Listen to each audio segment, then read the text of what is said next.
Здравейте хора, аз съм Севделин Георгиев Богданова и искам да се извиня, че не снимах клип, защото бях на море и не съм чак толкова почерняла, но няма нещо. Значи исках да ви кажа, че с Squarebo мисля да направим едно нещо, което ще е нещо подобно на Съдбинен кръстопът, ако сте гледали това шоу. Значи ще има драма, някой ще плаче, други ще се смеят, да работи, разни глупости измисляме. И искам да ви кажа да се абонирате, да лайкнете, да коментирате канала тук и канала на Squarebo.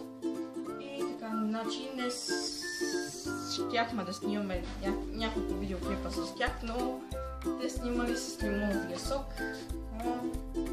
Аз така че също съм там, обаче ходих на града да купа подаръци, защото тези, които хората от Squarebo имат и тримата рожден ден. Димира ще го празнува на 15-ти, Бойко и Любчо на 17-ти. И трябваше да купа на някой от тях подаръци, така че не знам все още. Значи качвам се. Искам да ви дам един съвет. Когато сте на море, като ходите да снимате ето така, например, внимавайте кой има зад вас, защото някой ще се изпъне или ще паднете, или ще се намокрите целите, защото ставам аз на една скала. Моя баща ще ме снима уж, обаче една вълна ме удари и бех подгизнала цялата.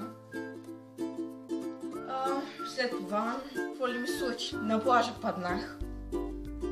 Спънах се в едно момче. То момчето се оказа, че е българин и ме дигна. За мое щастие.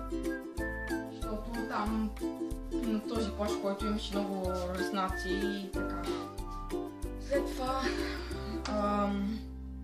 какво ли не стана? Значи отиваме си в квартирата, една ще вика ти си изгоряла, аз викам не съм, обаче цяла нощ не съм спала. И така, значи вчера си дойдохме и днес нашите заминаха за гората, нали, там ще ходят на каравани, на бунгала, разни глупости, шторти. Аз не исках, защото исках да снимам видеоклип и да се видя с приятелите, защото супер много ми липсвам. Така че не знам, сигурно това ще. И искам отново да напомня да лайкнете, коментирате и да се абонирате за моя канал и канал на Squarebo. И така, довиждане, до скоро, чао!